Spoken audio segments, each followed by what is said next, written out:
Benissimo, allora abbiamo avviato la registrazione. Chiederei ancora una volta di tenere i microfoni spenti se non dovete intervenire. Allora, io chiederei ad Andrea c'è una discussione in una qualche cucina da qualche parte. Um, Va bene. Mm. Forse è meglio, scusatemi, silenzio tutti quanti e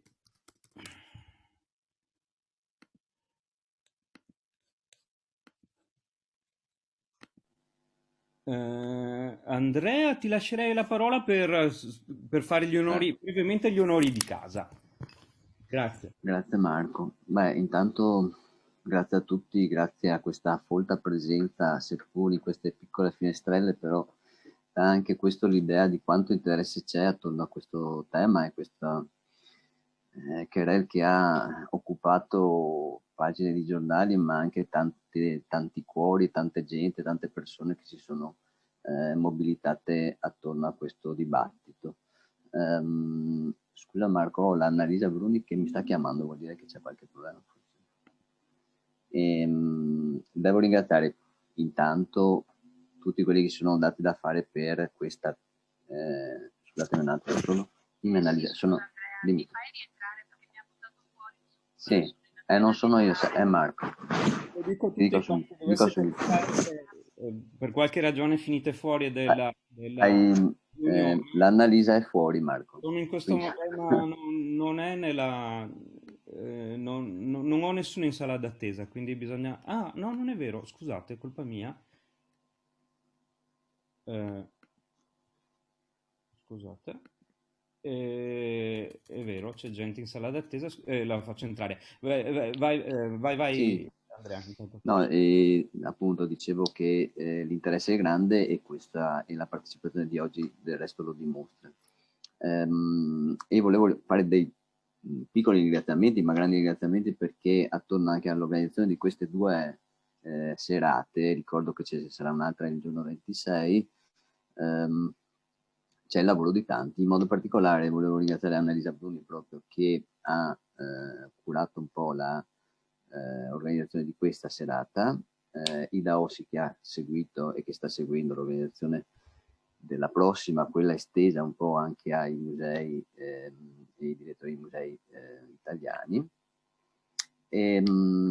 a Enzo Boni e a tanti altri insomma, che si sono attivati, a Marco Rosasalva che è vicepresidente dell'associazione Tutta la città insieme condurrà con grande coraggio questo, questo dibattito e questo confronto perché ecco la cosa più importante per noi è questa, cioè il confronto, il dibattito, il dialogo, sono le idee, le aperture, cioè, diciamo che quello che manca in città, l'abbiamo più volte sottolineato, è questa proprio assenza di discussione, assenza più che altro di possibilità di proporre idee diverse da quelle diciamo dell'amministrazione e quindi questo porta a un blackout per cui chi non riesce a partecipare, chi non riesce a dialogare, chi non riesce ad ascoltare solitamente non opera nel verso giusto, non trova le soluzioni più adeguate alla città. Ne abbiamo avuto la prova proprio con la chiusura dei musei annunciata fino al 1° aprile e questo evidentemente con tutto quello che si è scatenato subito dopo ci può far capire bene che forse alcune decisioni vanno prese dopo aver ascoltato, dopo aver partecipato, dopo aver capito che forse ascoltando si arriva anche a soluzioni che la città comprende.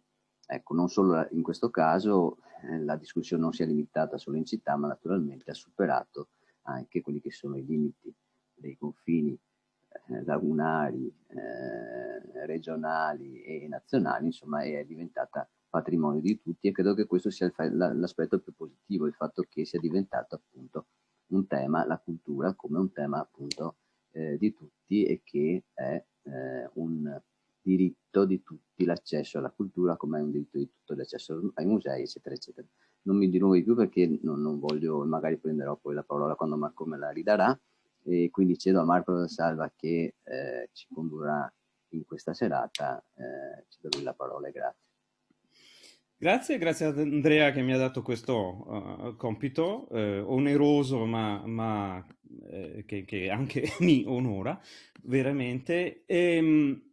Ricordo una cosa che appunto Andrea ha accennato, vale a dire che noi adesso siamo costituiti in associazione e quindi le adesioni sono aperte e se qualcuno fosse interessato trova sul nostro sito tutte le informazioni e ovviamente l'adesione comporta poi il partecipare ai lavori, alle cose che facciamo, ai nostri approfondimenti, eccetera. Scusate la pubblicità, ma tocca fare pure questo. Dico prima di tutto che avevamo invitato a questo incontro anche la dottoressa Belli, direttrice dei musei civici, ma non ci sarà questa sera. Verrà però al prossimo incontro che è quello di martedì 26. In questo incontro ci sarò anch'io e quindi avrò l'incarico di riferire anche quello che ci saremmo detti oggi, questa sera.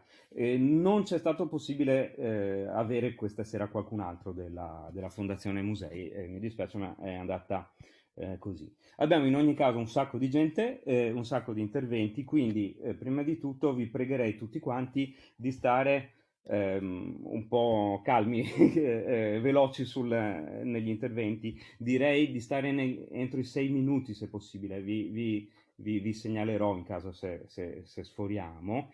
Meglio ancora se si riesce a stare ancora un pochettino meno, perché appunto vorrei poi dare spazio al dibattito più ampio possibile e contemporaneamente indicativamente finire per le 8, così andiamo a cena o a prenderci un aperitivo ove possibile.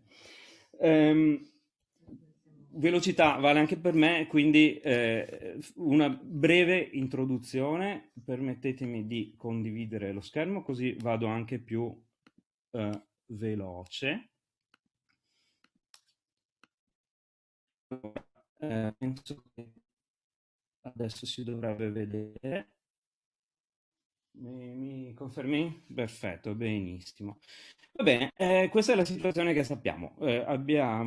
Scusate che mi è partita la presentazione e invece volevo andare. Ecco.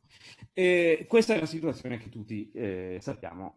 11 sedi museali chiuse qui a Venezia. Abbiamo, secondo me, tre ordini di discorsi, di questioni da affrontare questa sera. La prima, scusate, attenzione al ritorno, la prima è quella che riguarda i lavoratori. Un attimo solo che devo andare su tutto schermo, però eccola qua. Allora, la situazione è difficile. I musei non sono stati mai riaperti completamente fin dall'inizio della pandemia. E abbiamo qui, se i numeri che ho sono esatti, circa 80 dipendenti della fondazione e circa 400 lavoratori dei diversi servizi in appalto, dalla guardiania al bookshop, al coffee shop, eccetera, eccetera, eccetera, in difficoltà, in forte difficoltà. Questa è la prima cosa seria e grave.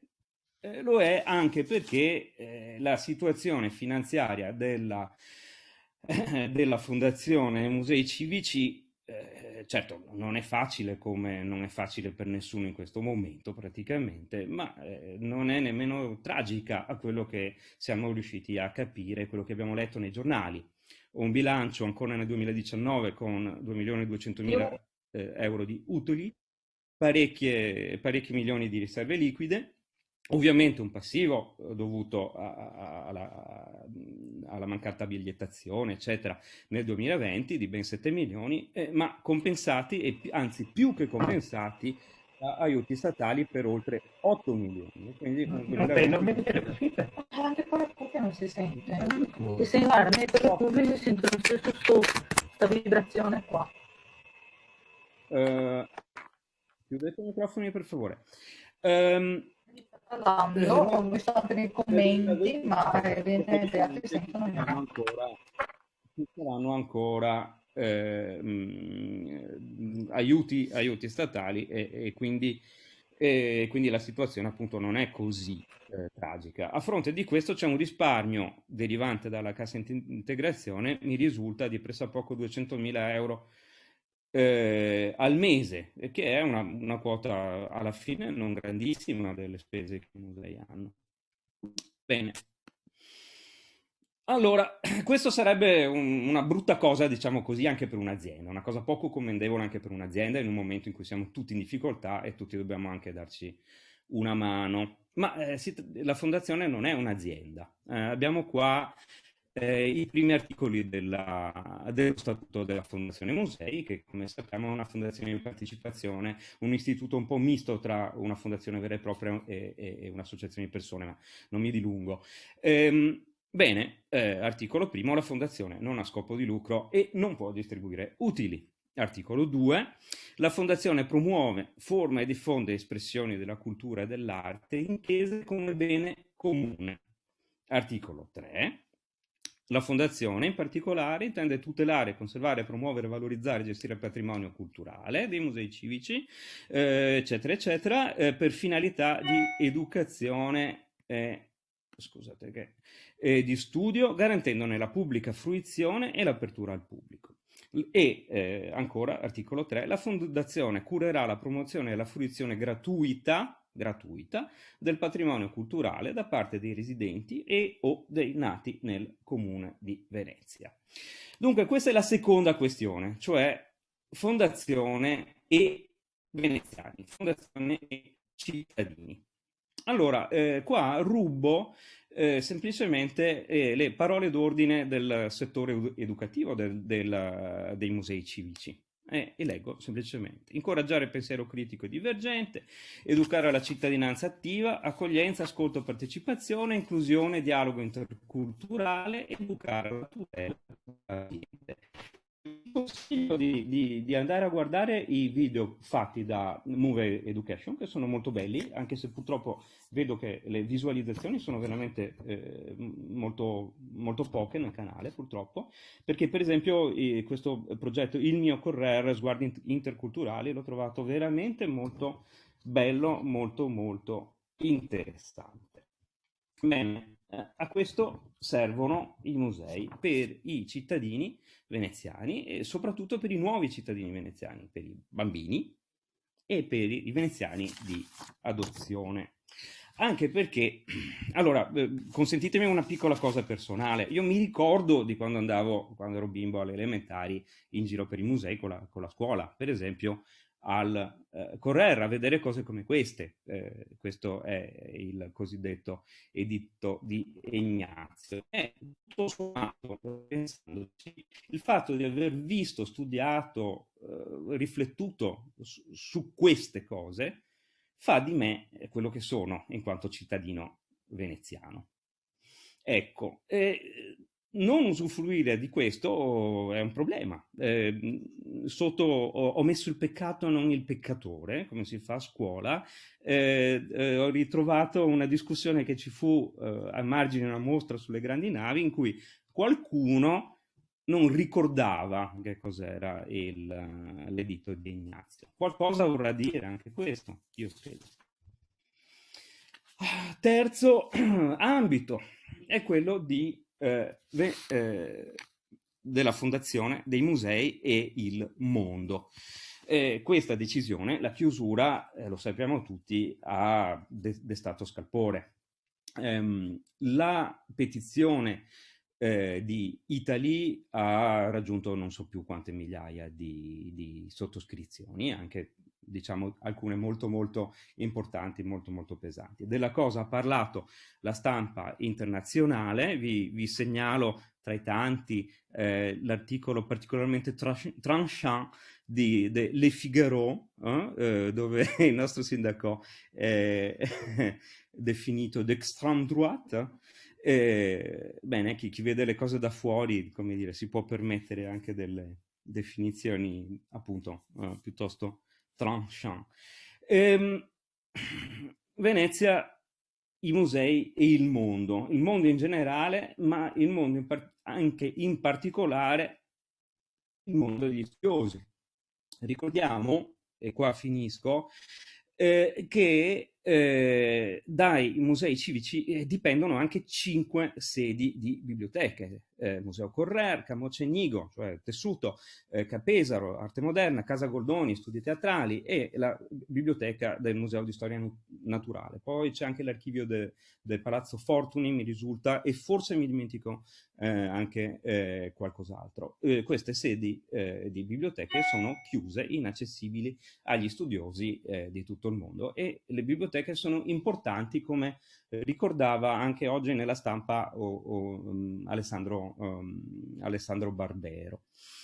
Bene, quindi queste 3 cose secondo me sono le cose di cui dobbiamo occuparci: lavoratori, veneziani, mondo e mondo degli studiosi. Mi fermo qui con la presentazione, interrompo la condivisione, quindi partirei proprio dalla spinosa questione dei lavoratori, e dovremo avere con noi Alberto Cancian dell'Unione Sindacale di Base, al quale chiederei di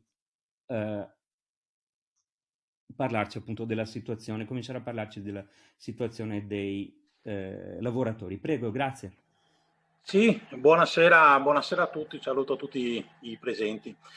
Allora, innanzitutto condivisibile la fotografia che hai fatto adesso, tutto corrisponde a verità, appunto. Sui 3 punti, ecco, io vorrei soffermarmi sul primo punto, appunto quello di lavoratori. Ecco, noi siamo seriamente preoccupati per dove si arriverà con tutto questo. Noi siamo seriamente preoccupati per gli oltre 500 lavoratori che non hanno saputo fino adesso nemmeno il motivo per cui hanno tenuto chiuso. E qui mi riallaccio alla prima cosa detta prima, appunto. Io credo che Venezia meriti una classe politica migliore di quella che c'è adesso, perché è chiaro che chi ha gestito l'amministrazione comunale, che è anche l'assessore alla cultura, che è sempre la stessa persona, non sa che cosa significa vivere a Venezia, non sa cosa significa essere veneziani, considerato il fatto che Venezia è un comune che ha oltre 300.000 abitanti, e all'interno della zona gialla ci si poteva anche muovere, quindi non è stato pensato neanche tanto a tutti gli abitanti, insomma, è stato pensato solamente al profitto. Il profitto quale? De pochi a scapito di molti. Questo qua a noi non ci sta più bene. Noi dobbiamo far presente alla stampa estera, dal mondo intero, a tutti quanti, che ci sono dei lavoratori che all'interno di una città che è uno dei punti culturali più importanti al mondo rischiano anche il posto di lavoro. Quali sono i problemi del profitto? Parliamo di società private che controllano il mondo del lavoro dei musei, ma i vari decreti ministeriali hanno parlato anche di possibili altri 5 anni, ad esempio, per rientrare dentro al debito. Quindi di cosa hanno paura? Forse hanno intenzione che a causa Covid attuare una ridimensione, tagliare i servizi, tagliare i lavoratori, perché tanto c'è stato il Covid. Ecco, questo qua a noi è la cosa che più ci preoccupa di tutto. Chiaramente, punto terzo, il mondo ci vede, ci sta guardando, insomma.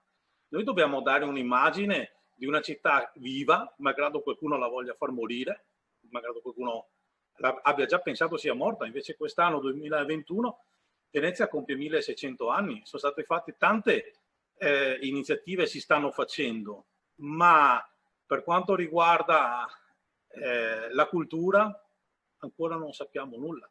E ripeto, ci sono 500 lavoratori che non sanno se e quando torneranno a lavoro. Adesso siamo in zona arancione, possiamo pensare a un piano di rientro.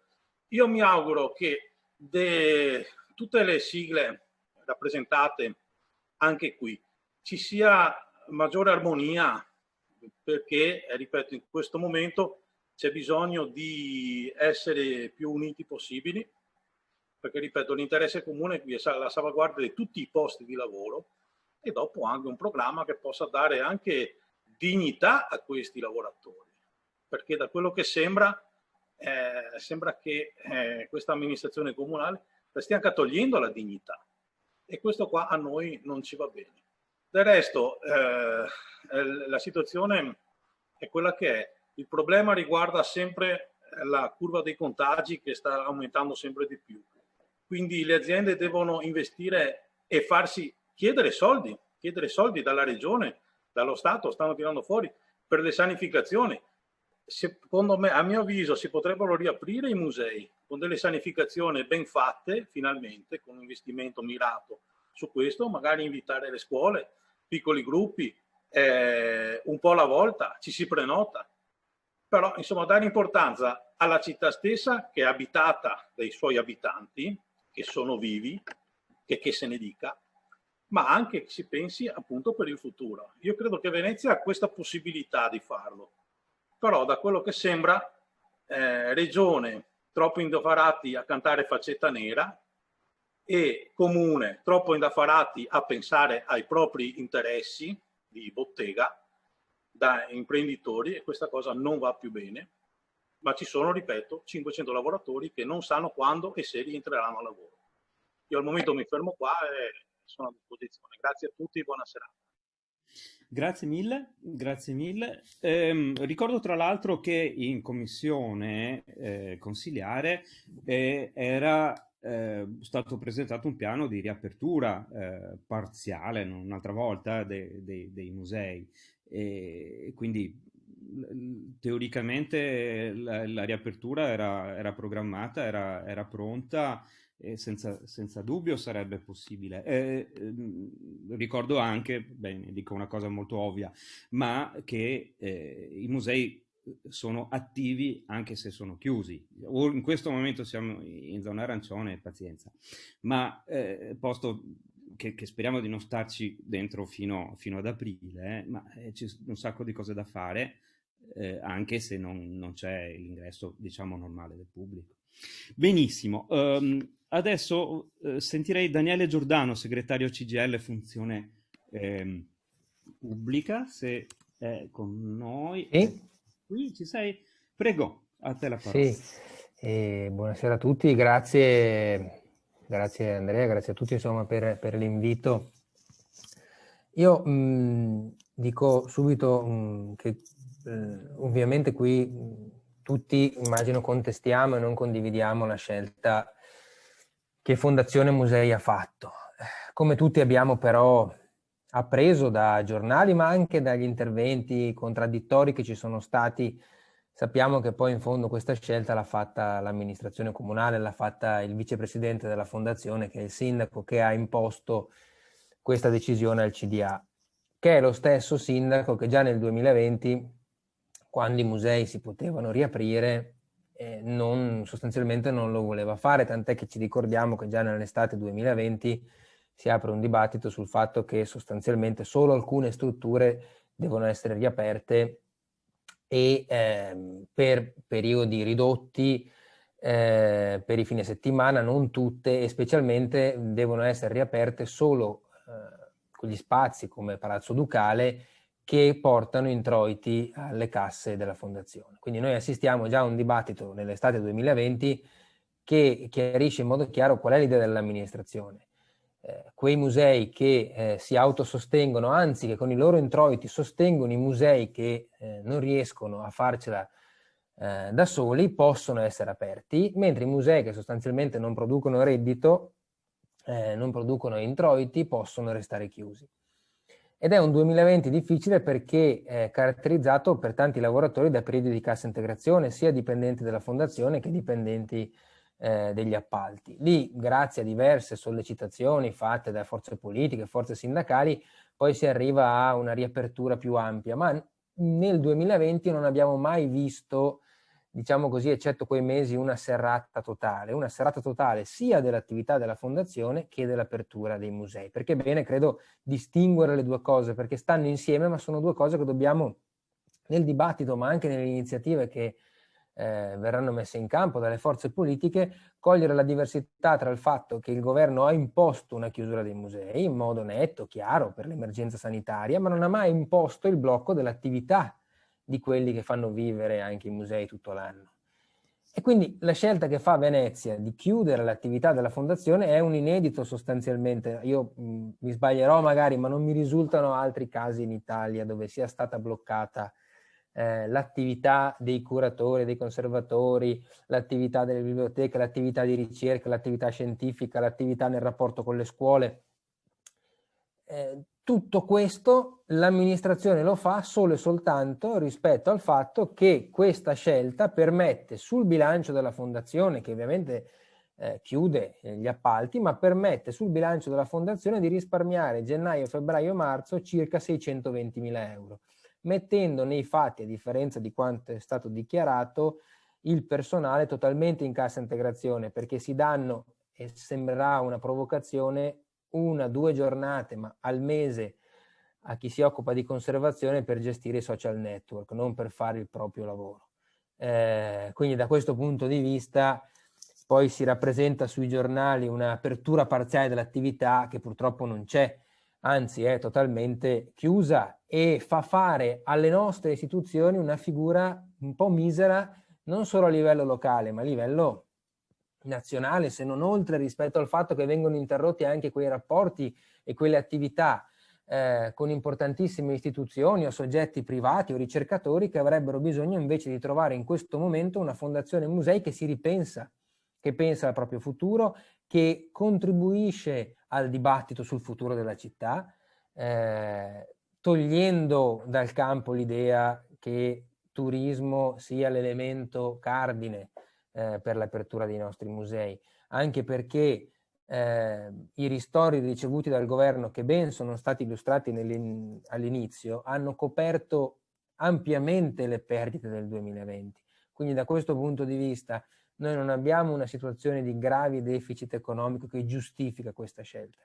Noi abbiamo una scelta politica che è stata ben spiegata dal sindaco nei suoi interventi e che credo dobbiamo contrastare tutti mettendo in campo più fronti, quello sindacale, quello delle forze politiche, il consiglio comunale, la cittadinanza, iniziative simboliche. Un gruppo di giovani nei giorni scorsi ha lanciato Mettiamo la faccia a difesa dei musei civici. Cioè penso che dobbiamo fare più sinergia e unità possibile per costringere questa amministrazione a cambiare le scelte che ha fatto. Ma non solo, e ovviamente io lo dico per i lavoratori, per il reddito, perché poi parliamo di stipendi di 600-700 euro al mese in cassa integrazione, lavoratori che hanno dovuto scegliere di abbandonare Venezia per poter arrivare alla fine del mese di fronte all'imposizione della cassa integrazione. A proposito della vita nella città, ma è un altro dibattito, però poi le cose si tengono insieme se chi lavora a Venezia non ha redditi adeguati per viverci. Ma comunque è un altro dibattito, ma voglio dire che ha ricadute e connessioni questa scelta le più disparate. Quindi da questo punto di vista noi dobbiamo essere in grado di mettere in campo una reazione unitaria, unita, delle forze sindacali, sono d'accordo con chi lo diceva prima di me, ma anche delle forze politiche, delle forze sociali, perché dobbiamo far cambiare idea a questa amministrazione, anche perché altrimenti davvero con questa vicenda certificheremo non solo l'assioma cultura-turismo come inscindibile, ma anche certificheremo la possibilità che i musei non sono un servizio pubblico essenziale, che la loro attività scientifica, culturale, la loro attività di patrimonio fondamentale per la cittadinanza può essere sospeso come se non fosse un servizio da garantire in qualunque condizione, e come se lo Stato, il pubblico, non dovesse investire su questi servizi. Cioè stiamo facendo passare il concetto che alla fine il museo è più o meno, mi permetteranno gli amici di Veritas, un po' come l'azienda dei rifiuti, cioè deve tenere in equilibrio il bilancio tra quanto incassa di tariffa e quanto costano i servizi, perché non c'è nessun investimento. Ecco, siccome noi questo assioma non possiamo farlo passare in questa situazione di grande crisi, penso che momenti di confronto come questo, di dibattito, servano a condividere idee, pensieri e anche iniziative da costruire insieme per fare in modo davvero che questo dibattito sulla cultura, l'accesso alla cultura, il futuro della cultura a Venezia, cioè come si immagina anche il futuro della fondazione, qual è? Non esistono progetti, io non li vedo, non li abbiamo sentiti da parte della direzione.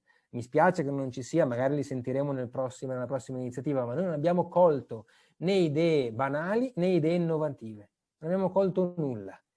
Abbiamo sentito un silenzio assordante rispetto a qual è il ripensamento della fondazione, le prospettive, il rapporto, non solo tutto il tema del digitale che non può sostituire i musei, ma anche le iniziative ulteriori che fondazione potrebbe mettere in campo per ripensarsi nel rapporto con gli altri istituti culturali. Quello che manca, e finisco visti i tempi, è anche la regia che l'amministrazione comunale non fa. Non c'è nessuna regia con tutte le istituzioni culturali veneziane, ognuna va per conto proprio. È impensabile che un'amministrazione come quella di Venezia non sia in grado di fare una sinergia tra tutte le istituzioni culturali per costruire una cultura veramente ampia, forte, trasversale, e una sinergia che permetta a Venezia di rinascere come città della cultura e non come città del turismo. Grazie. Grazie mille. Tra le varie cose che in questo periodo difficile per tutti si potrebbero, si dovrebbero fare, ci sarebbe anche quella di rivedere un poco il sistema museale, perché appunto, come è stato detto, in questo momento è tutto basato sul grandissimo afflusso di Palazzo Ducale a fronte di poca fruizione di tutte le altre sedi museali, e questo da un lato è effetto della situazione che tutti conosciamo di sovraffollamento turistico, alla quale magari torneremo, chi lo sa, ma neanche con causa. E questa sarebbe proprio, secondo me, l'occasione giusta per cominciare a ripensare questo, una rivincita in un certo senso anche dei piccoli musei. Abbiamo con noi anche Mario Ragno, segretario generale WIL, Funzione Pubblica. Sì, buonasera a tutti. Allora sì, i miei colleghi, Daniele e anche il collega dell'USB che mi hanno preceduto, hanno detto moltissime cose. Io credo che se vogliamo tutelare i lavoratori, dobbiamo partire non dal, tra virgolette, diritto a restare sul posto di lavoro, ma al diritto alla cultura, perché chiunque potrebbe opporci il fatto che in Italia ditte aziende sono quasi tutte con il personale in cassa integrazione, per cui si farebbe fatica a capire perché un lavoratore in una situazione di chiusura sia diverso da un altro lavoratore. Per cui il punto, secondo me, forte che ci dobbiamo battere è proprio il punto del diritto alla cultura. Dal diritto alla cultura ne arriva a salvaguardia anche i lavoratori. A Venezia stiamo vivendo la stessa cosa anche in Basilica San Marco. Sappiate che anche nella Basilica San Marco la situazione è molto grave. Ci sono diversi lavoratori che dal 23 marzo dell'anno scorso non hanno più messo piede al lavoro. Quindi voi capite una situazione di persone che sono praticamente un anno in cassa integrazione, cosa vuol dire. Bisogna, dalle cose brutte secondo me bisogna prendere quello che può uscire di bello, nel senso ci siamo lamentati tutta la vita di Venezia invasa dai turisti, oggi li stiamo rimpiangendo.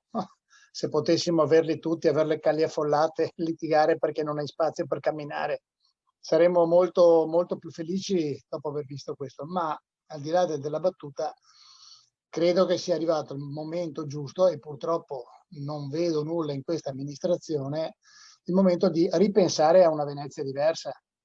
Ma oggi bisognerebbe cominciare, perché adesso che, tra virgolette, abbiamo tempo da impiegare, potremo pensare a una Venezia diversa. E questo è la cosa più negativa, è che non c'è una visione, c'è ancora la visione legata al turismo, c'è la visione dell'azienda, come se la cultura fosse un'azienda. Cioè la cultura deve essere un costo a carico della collettività, punto.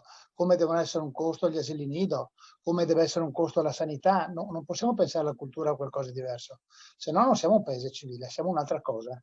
Siamo un'azienda privata. Io credo che siccome siamo in uno Stato ha un'etica diversa dall'azienda privata, io credo che lo Stato dovrebbe in qualche modo riuscire a fare le pressioni necessarie perché la situazione di Venezia possa radicalmente cambiare, e bisogna, e questa iniziativa è un'iniziativa buona, bisogna premere dal basso, quindi e dai fianchi, per cercare di riuscire, non dico a convincere o far cambiare idea, a costringere proprio a un cambiamento di visione, anche se non concordata, nel senso, purtroppo non è che possiamo pensare che il sindaco cambi idea, che domani mattina abbia un pensiero diverso. Quello è il suo pensiero, lo conosciamo, l'abbiamo avuto 5 anni, per cui non è che abbiamo dubbi sul suo pensiero. Dobbiamo metterlo nelle condizioni che è costretto a cambiare.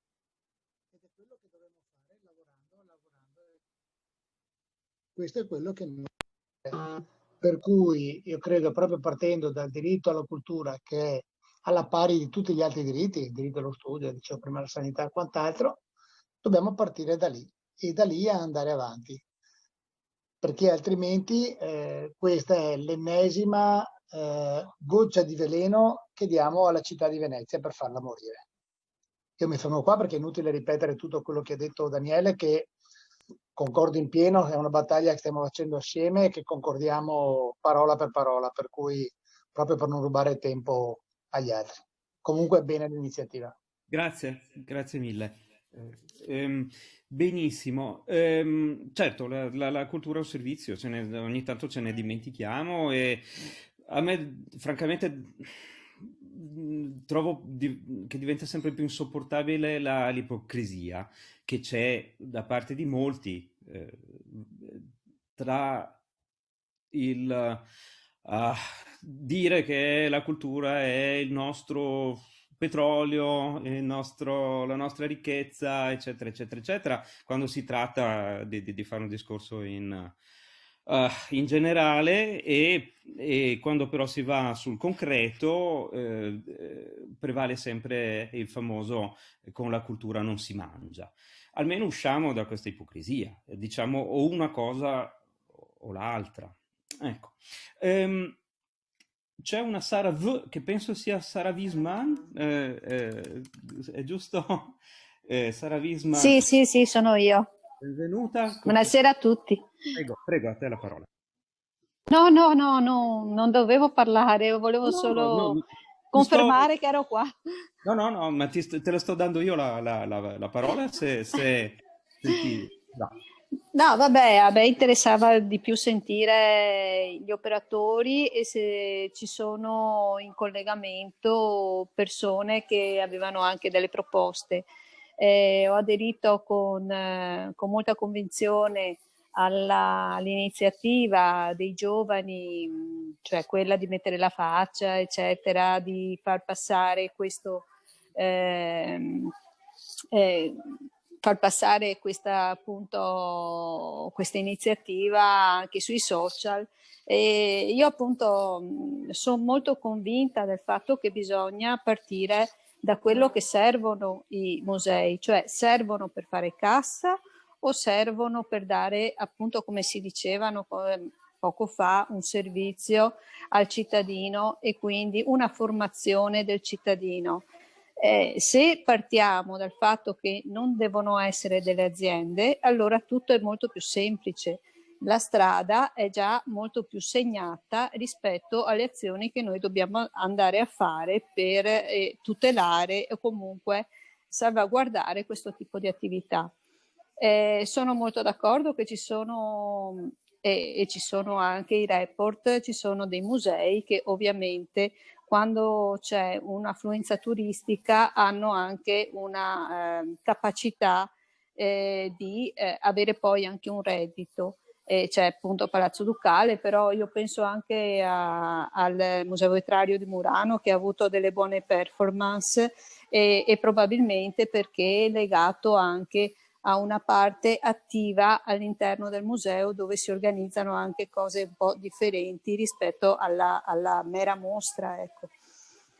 E sì, l'importante è fare rete e fare in modo che tutti i musei abbiano un filo rosso che li collegano e che abbiano una visione totale che portino tutti questi musei ad avere un modo di essere accattivanti per tutti. Questo è importantissimo. Noi abbiamo tantissimi musei, diciamo, chiamiamoli minori, però non mi piace neanche chiamarli minori, forse sono meno attrattivi rispetto a quello che offrono, però anche portando all'interno di questi musei dei collegamenti con uno, magari il museo quello più importante o più accattivante adotta uno dei musei di quelli meno accattivanti, magari crea un abbinamento con lo stesso biglietto, non lo so, ma sono tutte idee che possono venire fuori.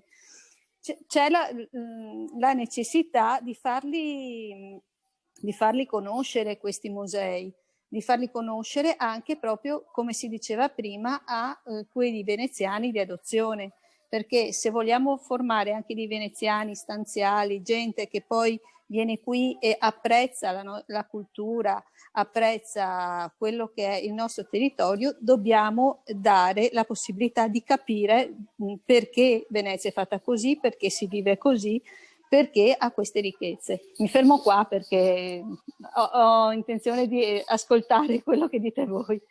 Grazie mille.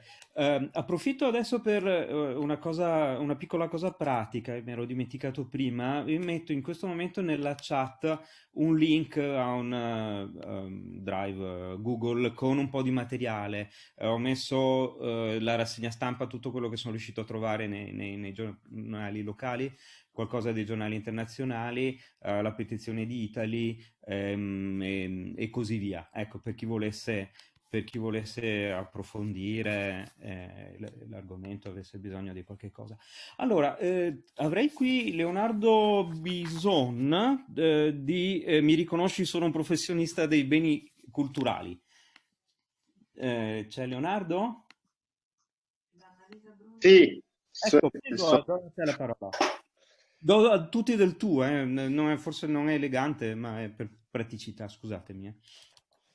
Grazie, buonasera e grazie anche a chi ha organizzato questa bella iniziativa. Io sì, mi faccio portavoce di Mi riconosci, sono un professionista dei beni culturali, che è un movimento non solo veneziano e non solo veneto, quindi provo a aggiungere degli elementi a tutte le cose interessantissime, assolutamente condivisibili che sono state dette fino ad oggi. Sì, la chiusura a prescindere e totale, come è stato detto, dei musei civici veneziani ovviamente ha fatto rumore a livello nazionale e internazionale. Bisogna notare poi che però purtroppo non sono casi isolati, nel senso che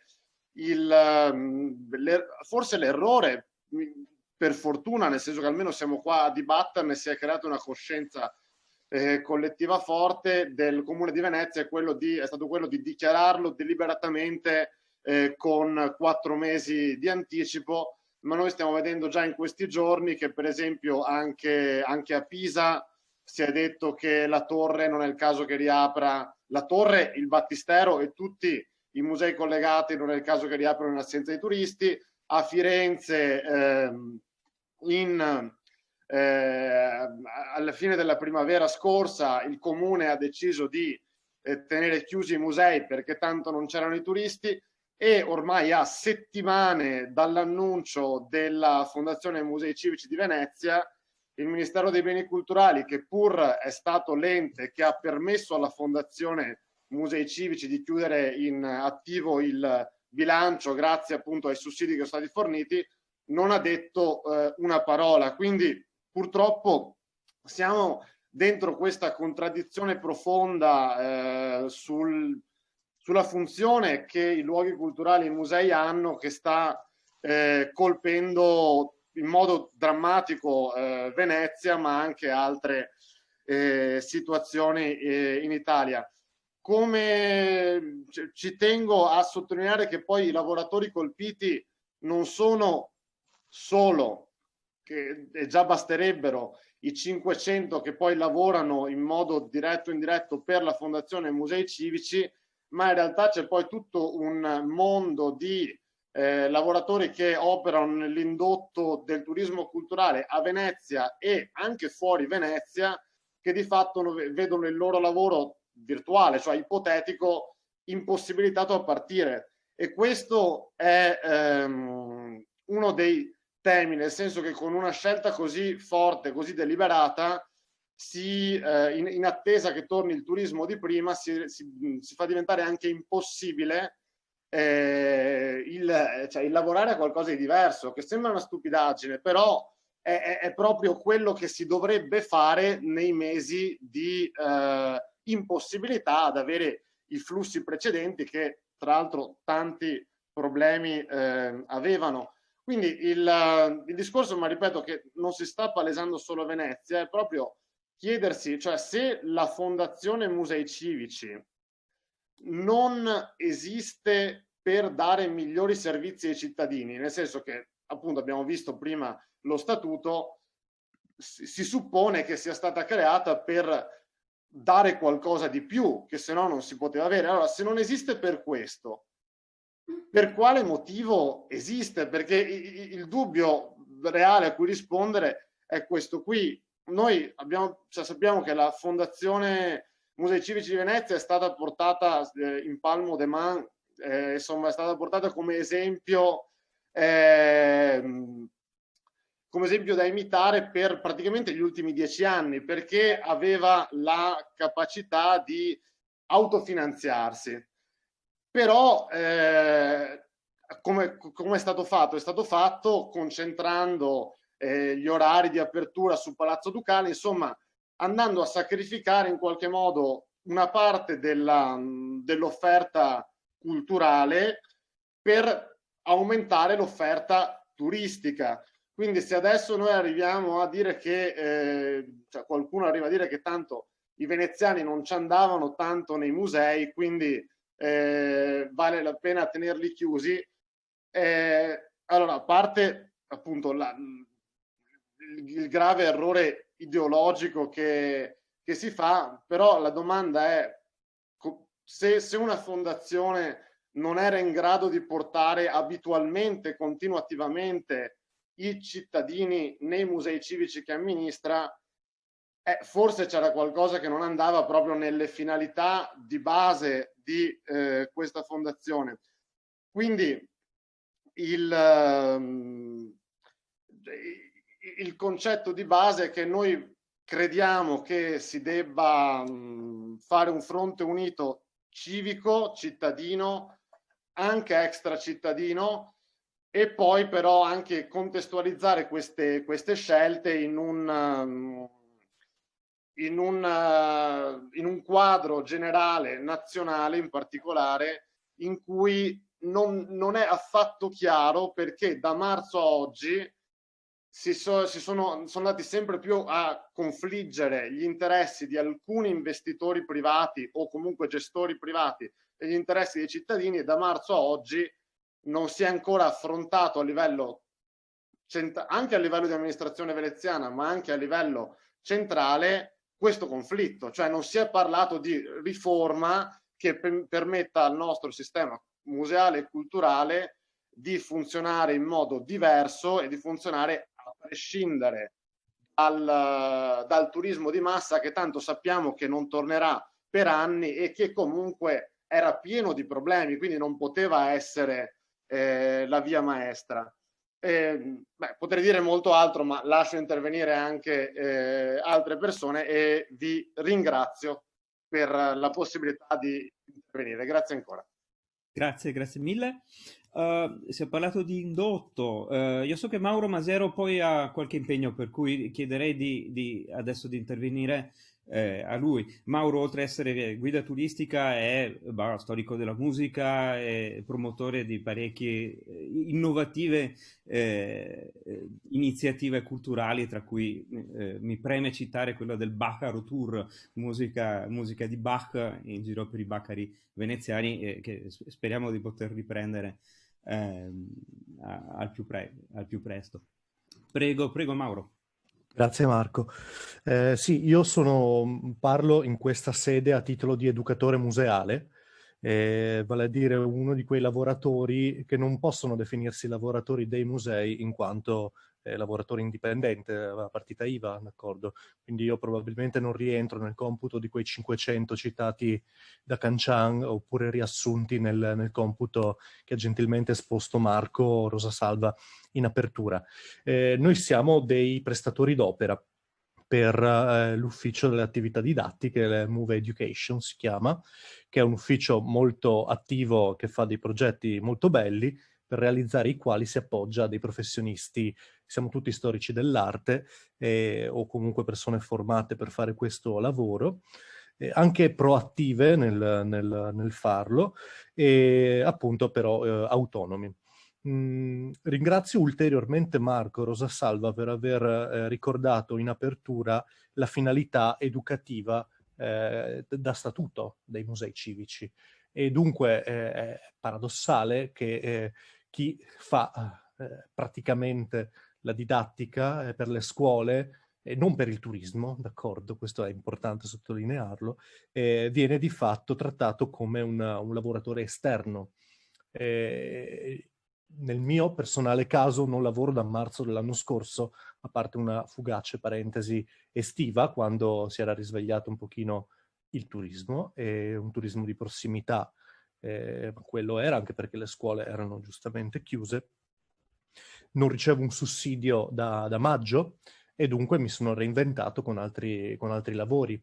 Quindi non posso nemmeno definirmi precario, perché di fatto questa condizione l'ho scelta. Ho torto collo, ma l'ho scelta.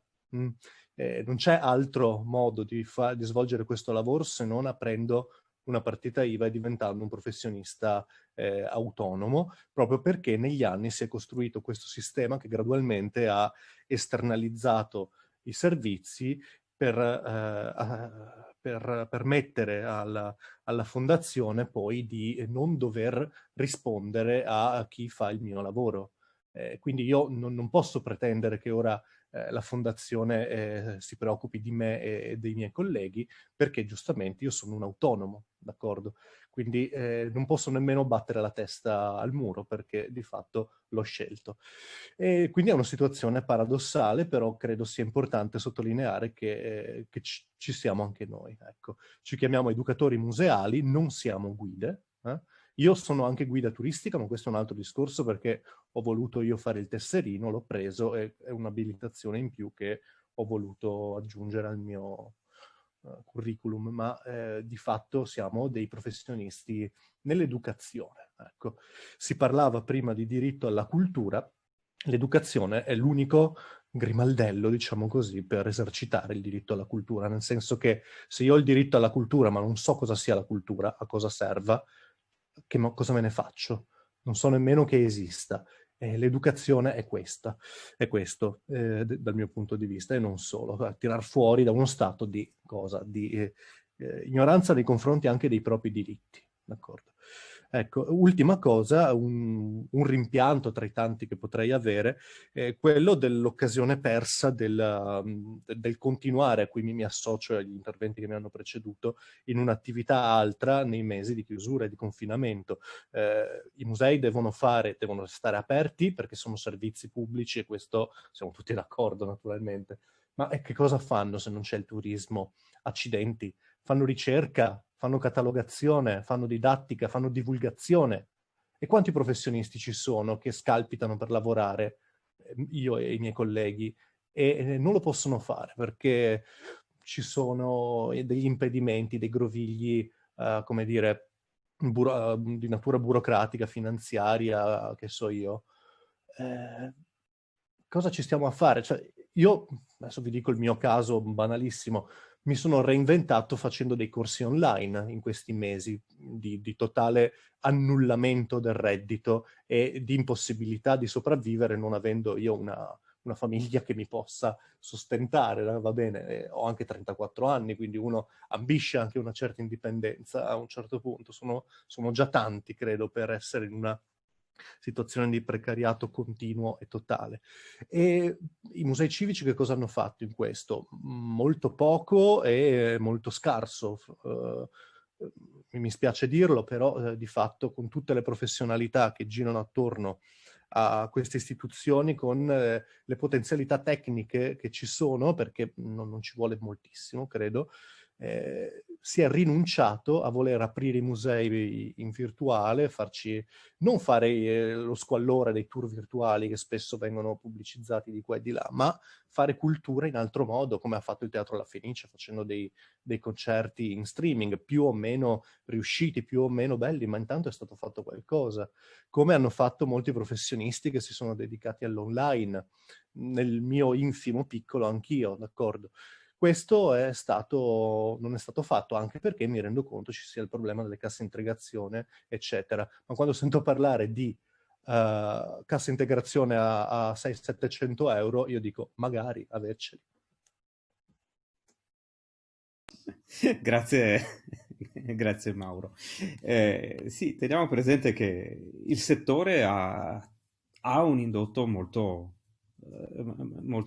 grande e insomma la chiusura mette in difficoltà tante persone. C'è stata una presa di posizione pure degli esercizi di Piazza San Marco, avrete letto, per dire.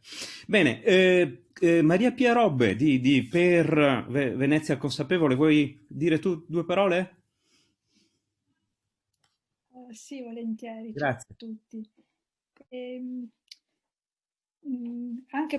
Sono qui in rappresentanza di Per Venezia Consapevole, che è un'associazione appunto che lavora per ampliare e per riconoscere il diritto di ciascuno di noi che vive in un territorio di esercitare la cittadinanza. E quindi abbiamo anche noi appoggiato la richiesta di riapertura dei musei civici, non tanto per una rivendicazione dei lavoratori, perché come è già stato detto, la crisi purtroppo è in tutti i settori. La crisi è nelle famiglie, la crisi la vivono i bambini, gli anziani, e quindi non possiamo parteggiare per una componente, seppure importante. Ho sentito comunque che ho preso anche un appunto, scusatemi, ho sentito con molto piacere Leonardo Bisson, che ha rimarcato appunto questo, cioè che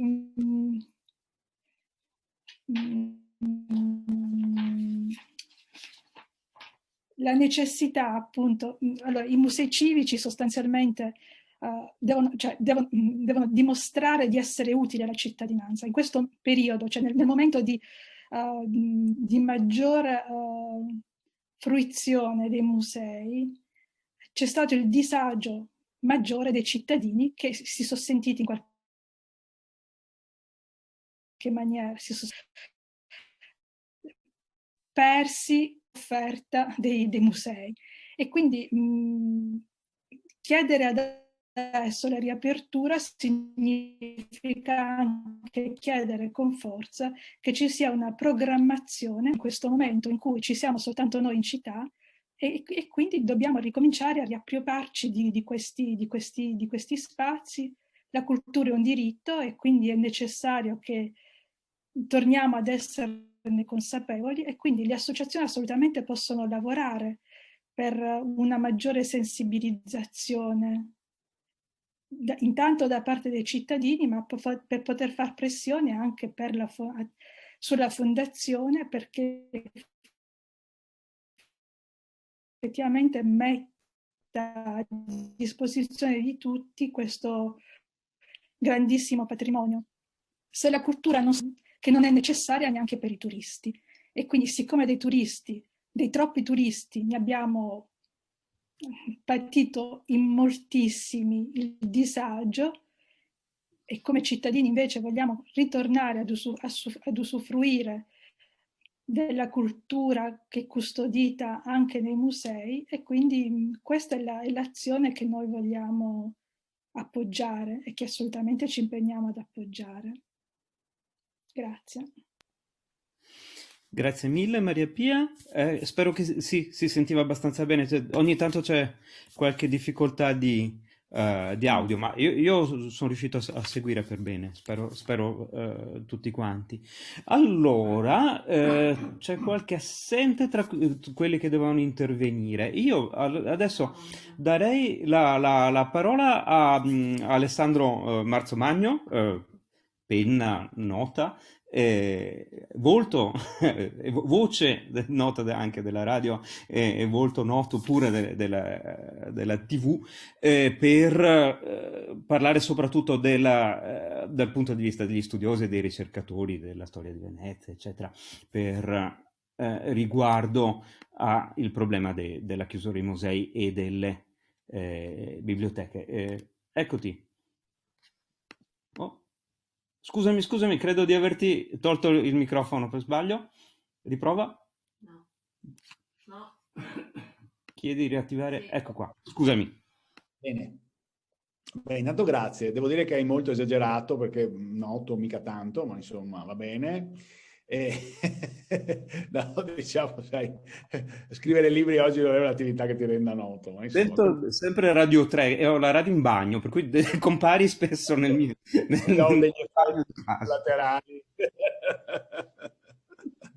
No, devo dire, beh, intanto grazie a te, grazie a tutti e buonasera. Mi fa molto piacere scambiare queste opinioni, anche se poi devo dire che più o meno è già stato detto tutto, per cui a questo punto mi verrebbe da dire sì, vabbè, già adesso magari cerchiamo anche di proporre qualcosa che possa essere una soluzione. Beh, dunque, intanto devo dire che a me non sorprende affatto questa triste situazione dei musei civici veneziani, perché fa parte più in generale di una triste situazione del mondo della cultura, no? Se pensiamo a cosa è stato sacrificato maggiormente nel corso di questa crisi internazionale, in Italia tutto ciò che ha a che fare con la cultura e la conoscenza. E quindi andiamo ai teatri, andiamo alla scuola stessa, alle biblioteche, gli archivi che hanno riaperto ma sono difficilmente frequentabili in alcuni casi, eccetera, eccetera, eccetera. Secondo me poi, per quanto riguarda i musei, c'è anche un ulteriore aggravante. Noi siamo, penso, l'unica lingua del mondo, non so se ci sia da qualche altra parte, in cui il termine museo ha un'accezione insultante, no?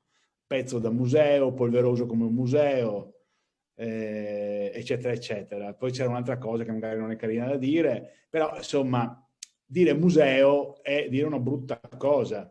E quindi perché mai una brutta cosa come il museo dovrebbe essere trattata bene, dovrebbe essere al centro dell'attenzione, dovrebbe essere in primo piano? Chiaro che no, cioè è una roba un po' così e quindi perfettamente sacrificabile. È già stato detto che dietro a questa presa di posizione, a questa chiusura, c'è un concetto di museo che andrebbe totalmente rifiutato e totalmente rivisto. Perché intanto il concetto che il museo, è stato detto, è per i turisti. E beh, anche no. Tra l'altro, essendo un museo civico, no, la parola stessa dice che è un museo della città, quindi non è un museo per i turisti. E dopodiché i veneziani non ci vanno, oppure ci vanno gratis. E allora, siccome non vanno gratis, non pagano il biglietto, non hanno diritto di andarci. Cioè, ci sono delle cose che, insomma, sono un po'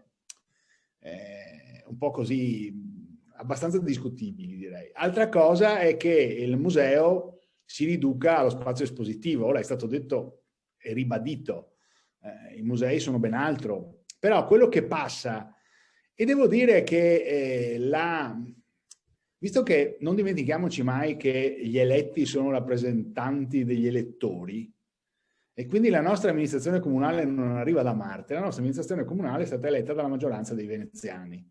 E questo concetto che il museo è per i turisti e che il museo è una struttura espositiva e dietro non c'è nient'altro, è un concetto diffuso.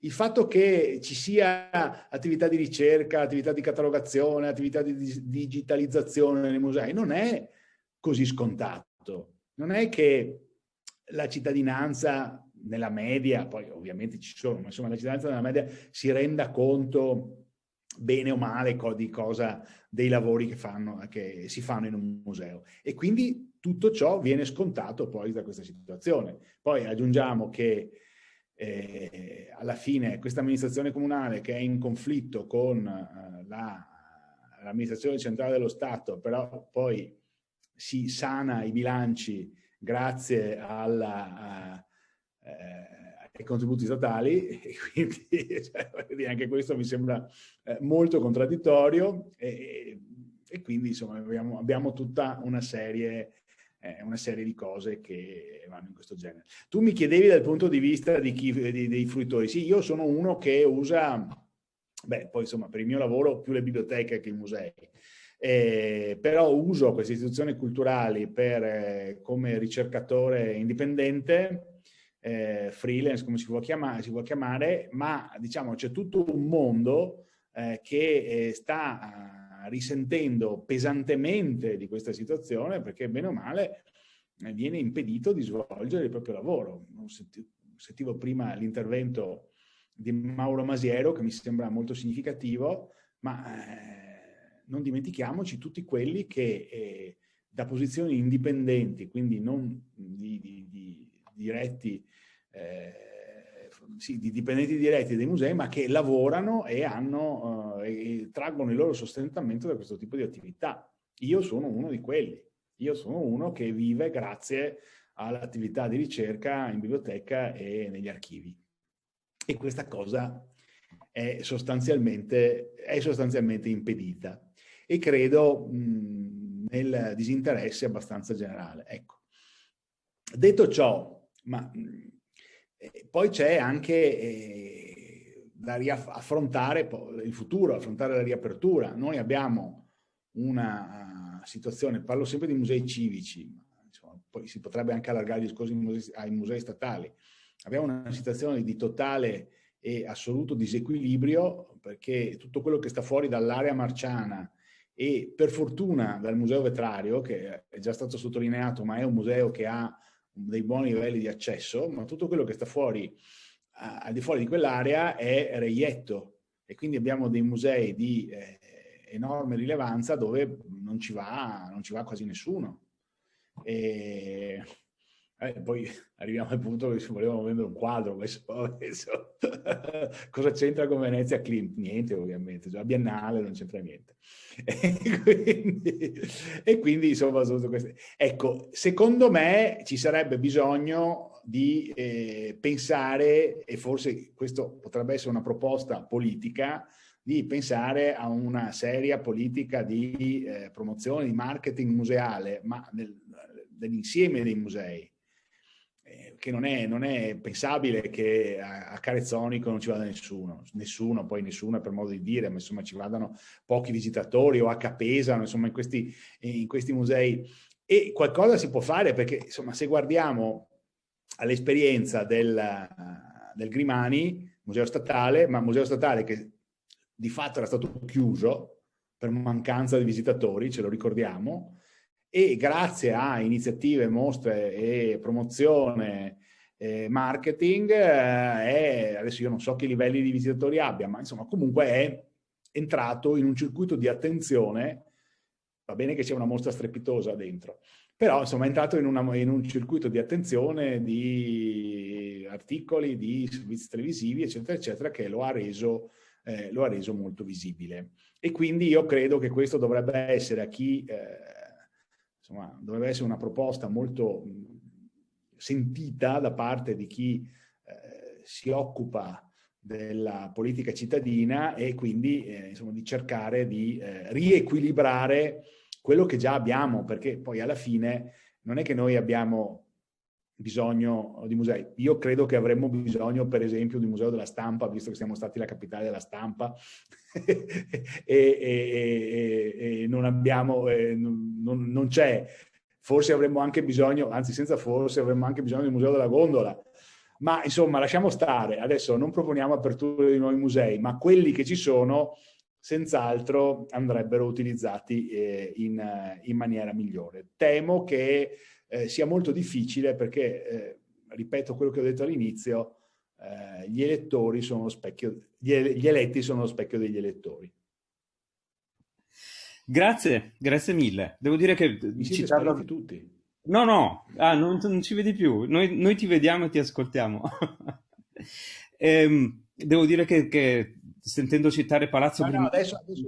ecco, mi è venuta una botta di nostalgia. Io collaboro professionalmente per la musica con il Palazzo e spero di ricominciare al più presto, e vedo quello che hanno fatto, quello che ha fatto lo staff in questi anni.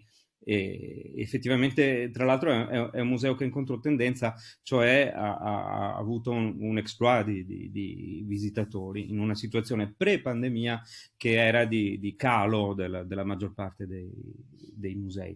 Ovviamente, sempre lo dico per partigianeria, un altro museo di cui Venezia avrebbe bisogno, secondo me, sarebbe un museo della musica, ma va bene, avremo occasione di parlarne. Ecco, intanto appunto cerchiamo di tenerci aperti i musei che abbiamo. Devo fare l'appello perché mi sorge il dubbio che magari qualcuno è qui solo col nome, per cui non so. Per esempio, so che doveva esserci Monica Sambo, ma so anche che aveva un impegno. In caso, Monica, batti un colpo. E anche Gianfranco Bettin era annunciato, ma non mi sembra che sia tra noi. Allora, io direi che, se non sbaglio, intanto se qualcuno si aggiunge poi gli diamo la parola, ma abbiamo praticamente concluso gli interventi, diciamo, degli invitati. Chiederei ad Andrea di concludere, Andrea Martini, di concludere questa prima parte brevemente, così poi abbiamo raccolto già un po' di richieste di interventi e abbiamo una mezz'oretta per chiacchierare un pochettino. A te, Andrea. Assolutamente. Cercherò di essere brevissimo. Sì, Monica Sammo mi diceva già l'altra volta, quando l'aveva invitata, che aveva un altro impegno e comunque sarebbe arrivata in ritardo, quindi speriamo che arrivi. Gianfranco Bettini ha scritto adesso che è in una chiamata parallela e dovrebbe trasferirsi da una stanza all'altra, quindi dovrebbe arrivare. Ne approfitto comunque per prendere al balzo la proposta di Marco Magno, perché è proprio quello che volevamo un po' lanciare come ipotesi, e cioè per la riapertura, perché non prendere proprio un'occasione come quella che viviamo oggi, di questa nuova situazione così strana e così terribile, però per cercare di cambiare un po' questa città. E quindi questo quello che faceva sì che perfino i veneziani, i residenti, ritenessero Palazzo Ducale l'unica grande attrazione della città. Dovremmo forse cercare, per esempio, attraverso l'apertura a rotazione dei musei minori durante la settimana, in modo che i veneziani, i residenti, o comunque quelli che in fascia gialla, diciamo, possono arrivare in città, vadano a visitare proprio questi musei minori. Ecco, penso che sarebbe una modalità anche per far arrivare lì chi prima non ci andava, e possa essere così una specie di battistrada per anche un turismo che naturalmente, quando tornerà in maniera, spero, ben gestita come noi vorremmo, insomma, si possa anche pensare a una città veramente raccolta in tutta la sua pienezza e in tutta la sua ricchezza dai visitatori. Quindi questa ipotesi di un'apertura diffusa e una pubblicizzazione appunto dei musei minori in modo da poter distribuire anche l'interesse dei veneziani stessi e che si possono ritrovare in questi musei. L'altro aspetto è il tema più volte citato anche della digitalizzazione, no? E quindi il fatto comunque anche dei tour virtuali o per esempio bisognerebbe forse potenziare nuovi esperimenti legati molto anche al mondo scolastico, no? La scuola e i ragazzi sono anche quelli che maggiormente fruivano dei musei o comunque delle possibilità di interagire tra testo e opera anche direttamente fruita. Ecco, visto che adesso le visite non si possono fare, però si potrebbe far sì che gli insegnanti, i docenti di vari ordini di scuola possano accedere ai musei e svolgere le loro lezioni davanti all'opera o alle opere e relazionarsi con i ragazzi che sono, come sappiamo, più o meno 50%, la metà della classe in classe e la metà della classe a casa. Potrebbero crearsi davvero lezioni molto interessanti e molto utili di fruizione direttamente delle opere che l'insegnante commenta e che i ragazzi possono anche da casa seguire o da scuola seguire. Quindi ecco, queste sono anche le forme che mi sembra anche siano linee che in altri musei d'Italia e non solo d'Italia ci sono. Ed ecco, questa è l'ultima cosa che volevo dire, cioè insomma che forse dovremmo guardare appunto anche a quello che succede al di fuori, perché siamo un po' chiusi in questa città, ecco, guardare un po' anche agli esempi esterni, e credo appunto che l'appuntamento della prossima settimana serva anche a questo, proprio ad aprire orizzonti nuovi. Quindi grazie soprattutto, grazie a tutti e grazie soprattutto da Marco che ha condotto così bene, e adesso credo che sia importante proprio ascoltare anche altri pareri, altre idee. Grazie. Bene, allora adesso io chiederei di stare, se ce la fate, nei 3 minuti di interventi per poter dare la parola a tutti. Io ne ho 1, 2, 3, 4, 5 già prenotati e la prima è Monica Coin. Ciao Monica. Ci sei Monica?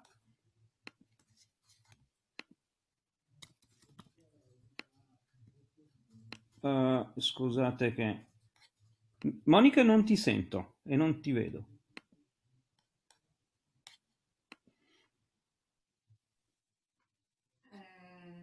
Non la... Eccola qua.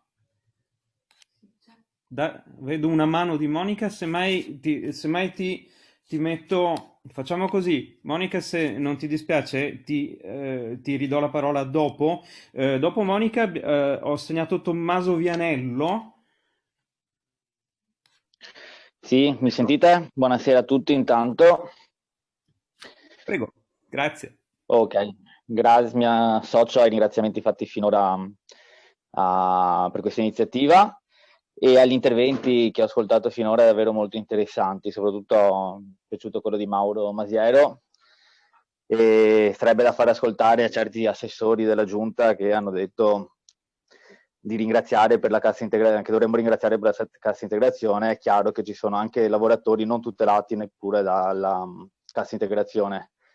E mi associo anche a quanto detto da Daniele Giordano riguardo una battaglia comune. È verissima la divisione tra lavoratori interni ed esternalizzati, nel senso che la decisione del comune di tenere chiusa i musei anche per le attività, appunto non quelle di ricezione, diciamo, ma di ricerca, è emblematica di quanto la cultura sia considerata. Però la battaglia da fare, secondo me, è comune, sia tra sigle sindacali e lavoratori interni ed esternalizzati, sia soprattutto anche a livello politico e comunque cittadino. È verissimo anche quanto dice Alessandro Marzomagno su eletti ed elettori, ma è anche vero che mi ha sorpreso quanto sia stato partecipato a questo dibattito relativo ai musei civici in queste settimane, e questo secondo me è un buon segnale di cui approfittare. Sono d'accordo con le proposte di della consigliera Wiesman su nuovi, e anche il consigliere Martini, su un modo diverso di guardare i musei civici e all'importanza che hanno nel tessuto cittadino.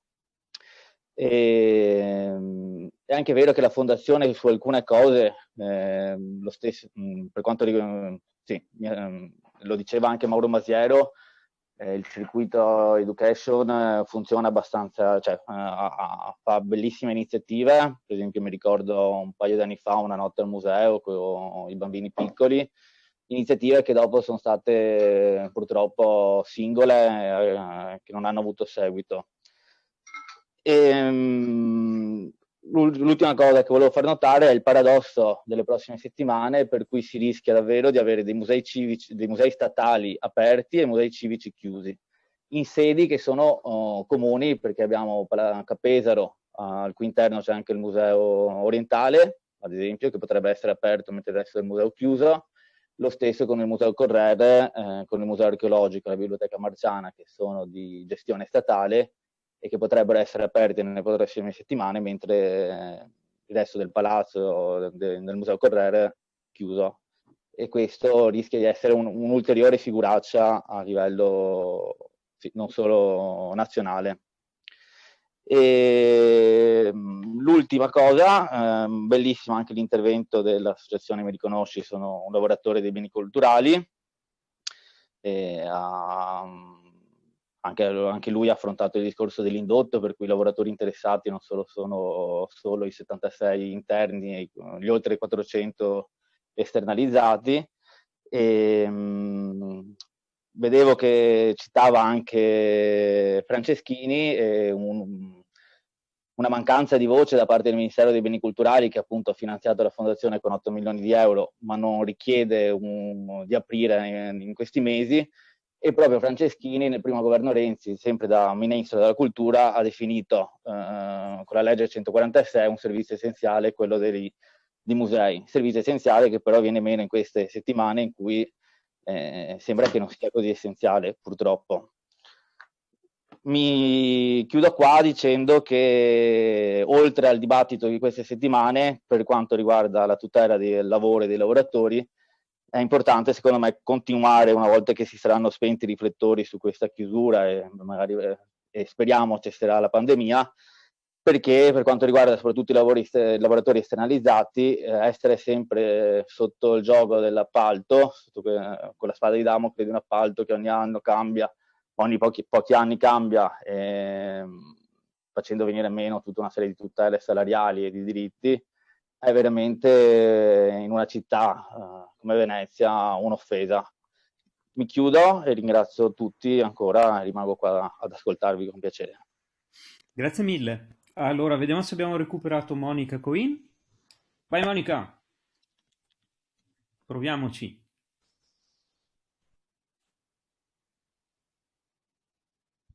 Mi sembra di no. Allora... No. Sì, vai. Scusatemi, ho avuto dei problemi oggi anche con la videocamera, per quello mi sono tolta nel video perché ho delle difficoltà. Cercherò di essere brevissima. Io tra l'altro ho lavorato nei musei civici di Venezia, in quasi tutti i musei civici di Venezia, Palazzo Ducale, Correr, Carezzonico, che ricordo veramente con molto interesse, perché è un museo eccezionale e unico al mondo, e Capesaro anche. E quindi la mia formazione, diciamo, io non faccio parte del mondo dell'arte, ma la mia formazione artistica e anche la mia passione, diciamo, per l'arte vengono anche da lì. Facevo la semplice guardiasala, ero diciamo con delle cooperative anche all'epoca, anche se non c'era ancora la gestione di fondazione. E qui mi ricollego un po' al discorso che faceva Sara Wiesman sul fatto del concetto di servizio pubblico essenziale, cioè un servizio pubblico essenziale che di fatto ha una governance di un soggetto con personalità giuridica di diritto privato che gestisce un patrimonio pubblico con risorse pubbliche, ed è lo stesso destino, fatalità anche delle fondazioni che riguardano i teatri, le fondazioni dei teatri lirici, e questo è un destino comune che mette a rischio, come vediamo appunto, una governance che non risponde evidentemente, anche se il CDA è nominato interamente dal Comune di Venezia, ma evidentemente non risponde al concetto di servizio pubblico.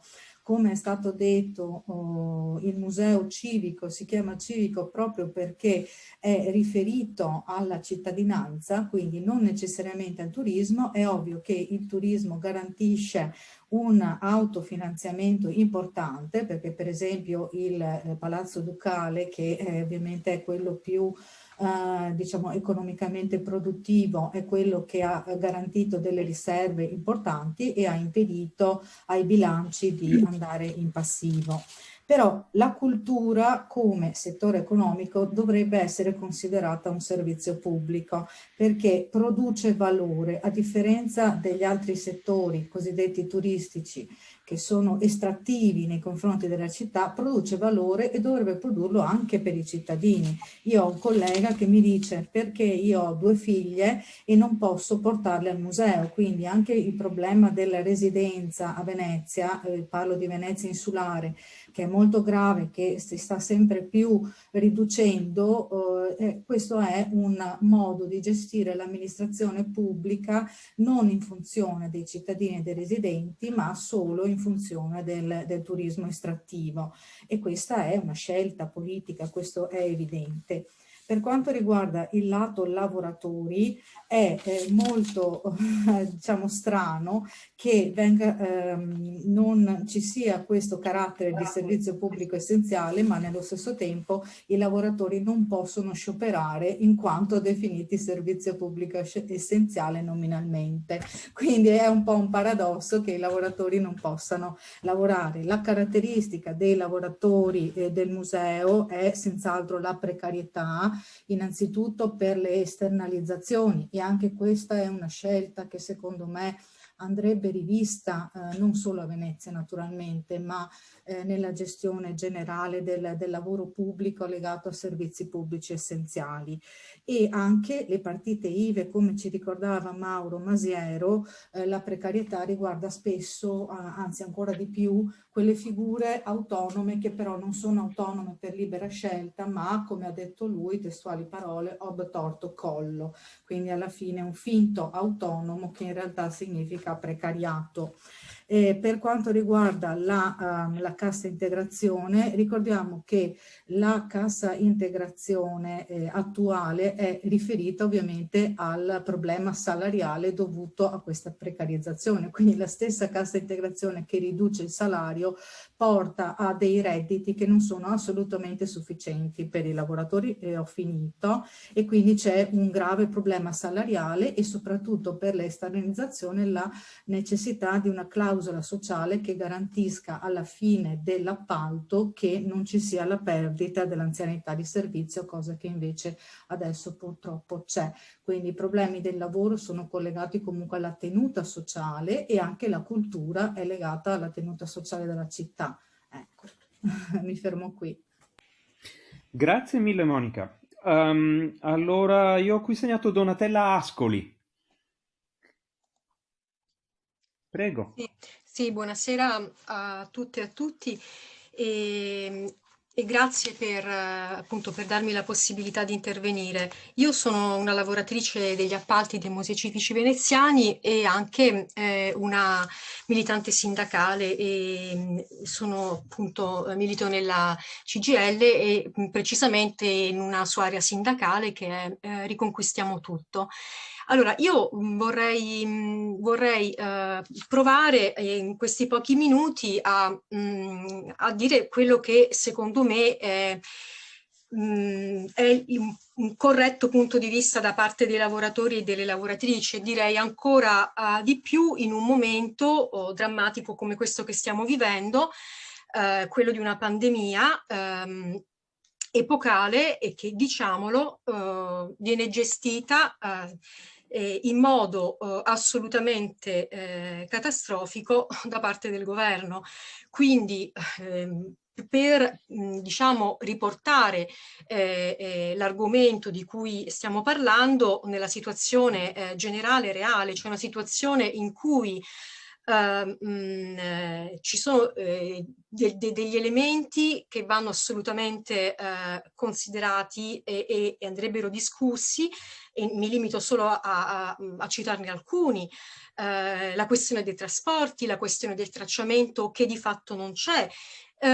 L'ultima questione di cui stiamo leggendo sui giornali, la questione dei vaccini. Quindi questa è la realtà che come lavoratori e lavoratrici noi stiamo affrontando. Quindi secondo me le giuste rivendicazioni e le giuste preoccupazioni per i lavoratori e le lavoratrici sono prima di tutto la difesa del salario e la difesa della salute. E vorrei dire che appunto siamo quasi a un anno dall'inizio della pandemia e non mi pare che ci siano state grandissimi momenti di condivisione di queste preoccupazioni a livello generale. Appunto diciamo che è praticamente da un anno che la cassa integrazione ha massicciamente impoverito i nostri salari, quindi come minimo io penso che una rivendicazione corretta, assolutamente indispensabile, sia quella di una copertura del salario al 100% per le lavoratrici e i lavoratori. Poi una cosa, perché io una cosa sulla quale mi vorrei soffermare. Allora, ho sentito parlare di Venezia, città della cultura e di diritto alla cultura. Io però vorrei, come dire, portare una riflessione, diciamo, appoggiandomi anche quindi alle cose che giustamente subito prima di me ha detto anche Monica Coin. Allora, qual è il lavoro sul quale si poggia questa cultura? Insomma, è un lavoro dove vige un'altissima forma di sfruttamento. È un lavoro precario, è un lavoro in cui appunto esistono contratti diversi, uno più precario dell'altro. È un lavoro che è precario per sua proprio struttura, perché è un lavoro che si fonda sugli appalti, che bisogna dire con chiara voce che vanno cancellati del tutto in tutti i settori.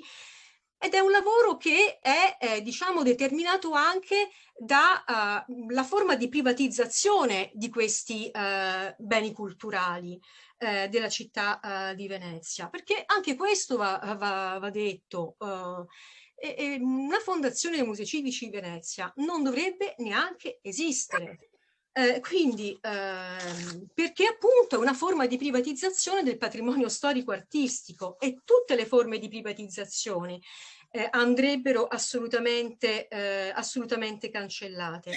E quindi direi che non si dovrebbe essere poi così sorpresi del fatto che la Fondazione Musei Civici Venezia gestisca questi beni pubblici con una mentalità aziendale, perché questa è diciamo la natura di questa privatizzazione. E vorrei dire, se mi è permesso anche così di ricordarlo con una diciamo anche una certa frecciatina, è una privatizzazione che è stata voluta, decisa o comunque non contrastata dagli stessi soggetti che ora soprattutto ne stanno criticando gli stessi risultati. Ecco, io mi fermo qui e vi ringrazio ancora per questo mio intervento e buonasera a tutti e a tutti. Grazie, grazie a te. Io ricordo di aver criticato la fondazione di Venezia 13 anni fa, quando fu istituita, ma va bene, è passato del tempo. Teoricamente la fondazione doveva prendere, come dire, il meglio del settore pubblico, vale a dire il controllo e la finalità sociale, e il meglio della gestione privata e in teoria l'efficienza. Poi in realtà è vero che succede molto spesso qui e in altri tipi di fondazione, come ha ricordato anche Monica, esattamente il contrario, cioè si prende il peggio dell'una cosa e dell'altra, perché devo dire anche come gestione aziendale mi sembra che, l'abbiamo detto in tanti, questa decisione non ha molto senso, cioè in fin dei conti gli stessi utili della fondazione vengono in qualche maniera distratti. Ecco, scusate, ma non voglio dilungarmi io, e adesso abbiamo Gianpietro Antonini che si era prenotato. Intanto raccolgo. Sì. Prego. Buonasera a tutti, mi sentite? Sì, sì, perfettamente. Bene, allora io penso e propongo che dobbiamo denunciare il sindaco Brugnaro per l'interruzione di pubblico servizio, proprio per il discorso che, anche se è una fondazione gestita privatamente, i lavoratori quando devono sciopero conferma che è un servizio pubblico essenziale. Poi c'è una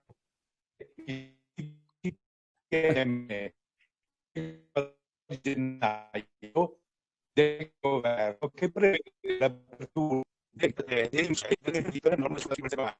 È inaccettabile il fatto che il signor Brugnaro permetta di tenere chiuso fino ad aprile i musei.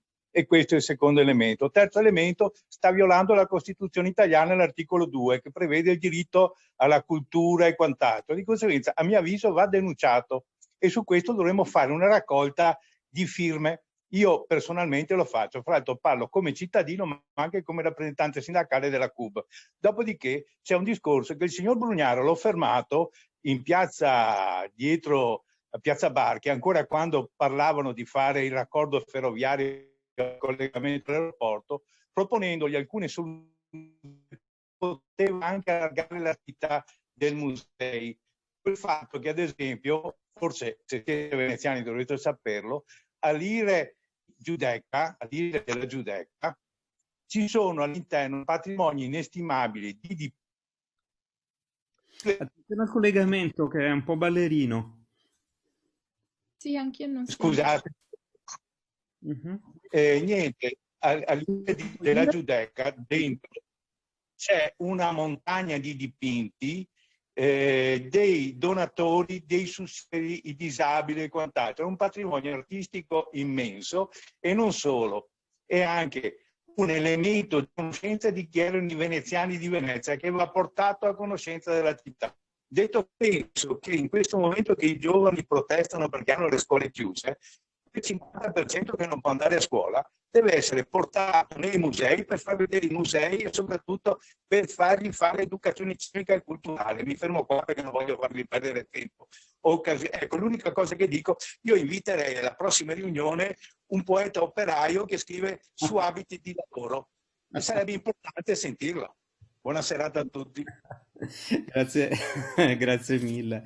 Ma formalmente credo che la decisione sia stata una decisione del Consiglio di amministrazione di cui il sindaco fa parte diritto come vicepresidente, ma dovrebbe essere stata una decisione collegiale, quindi dovrebbe esserci una responsabilità del Consiglio di amministrazione che effettivamente a me pare che stia andando contro lo statuto. Credo che ci sia stata un'interrogazione su questo. Mi sembra sia entrata Monica Sambo. Non so se è già collegata.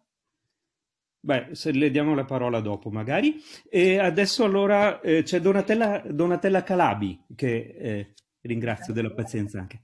Prego. Buonasera a tutti. Fra le moltissime cose giustissime che sono state dette da tutti voi, ci sono due punti enunciati all'inizio da Daniele Giordano sui quali mi piacerebbe tornare.